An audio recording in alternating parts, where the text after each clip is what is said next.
your tunes are obviously composed, but there's also plenty of room for improv. Most of actually, yeah, most of the solos are completely improv. Okay, Yeah. and when you're improvising, are you seeing patterns? Brian Setzer says he sees, you know, he almost sees the notes light up on frets before he plays them. Is that happening with you? Are you thinking contrapuntally, or how are you putting them together? I'm kind of thinking, I guess pattern-wise, there is definitely a fair amount of pattern work. But I'm hearing, I guess I'm hearing the upper partials of chord progressions and stuff like that. I'm a real chordal player. That right. If I like tunes that have a lot of chords to them. Right. And I always play within those chords. So if the chord progression is, say,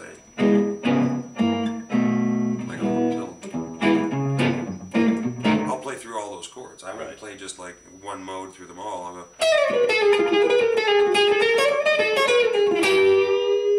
and that gets me through all those chords. So you let the lead develop off the upper triad of chords. Yeah, exactly. Usually the third, fifth, seventh, ninth, right. And depending if I want to do that fusion thing, I'll go to the 11th. And do you feel audiences get what you're doing? You know, I was watching downstairs, and you know, there's an awful lot of guys who are up there staring at your hands, and everybody's enjoying it, and you rock the house, you know, everybody knew they were seeing guitar virtuosity, and I know they accosted you in the hall and let you know, and I'm sure you get that all the time. But do you feel like they're getting what you're doing? I think some are, and I think, you know, it's always great when someone goes, "Well, I can't believe you put that diminished riff in the middle of that tune," because they go, "Well, I can't believe you actually heard that diminished riff in the middle of that tune." But I'm more or less trying to build tension and energy, you know. Sure. So you know, a lot of the stuff, even though I might be going through some very complex chord progressions and, you know, finding my way, you know, blindly stumbling my way through them, as long as I can create a good energy and a good vibe about it, then I think that's more important than someone going, you know, really nice flat five substitution. Yeah, right. And do you find the rockabilly audiences are receptive to what you do? It depends. I think some of them are. I think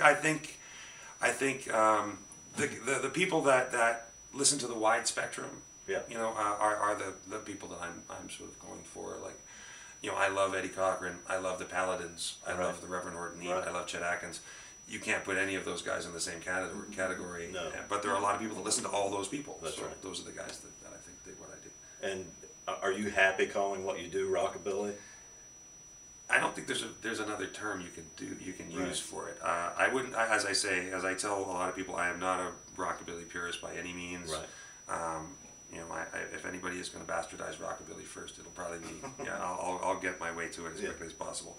Right. But I think that the compact, the band, like having the upright bass, that's right, and you know, the small kit, the artstop guitar, the echo sound, it's rockabilly influence. Let's say right. That. Yeah. And I can't imagine another genre or another group of audiences that would be as accepting of, you know, there's no place to go do, you know, cool instrumental guitar compositions. No. So you're where you need to be. I want to shift gears a little bit, and I know you got familiar with the Black Falcon today, and came to quite like it. But you also played through the Gretsch Executive Amp for the first time on stage, and what were your impressions of the amp? It's awesome. Yeah. It's one of the best amps I've ever heard. You can the reverb is really nice and splashy. I didn't get a chance to use the tremolo in the set, but I'd love to hear the tremolo on it. And the one thing I really liked about it is I pick quite hard, and my pedal board is basically all it does is tickle the amp. It just keeps giving it more and more preamp and more gain, and the amp responded wonderfully for it. You know, as I kept hitting it harder, it just kept flaring and flaring. That's right. I heard the bloom coming out of it. It looked to me like you were having a good time discovering it. Yeah. Every once in a while I just go, wow, that's you know, that combination with that amp just at that volume level was just perfect, and I could get exactly the amount of sustain and bloom, as you were saying. Exactly. Right, yeah. Cool. I'm excited to know that Paul's going to be representing Gretsch, and I think it's a good fit, and I'm very happy, man. I'm very happy to be here, and I'll play some just to cool.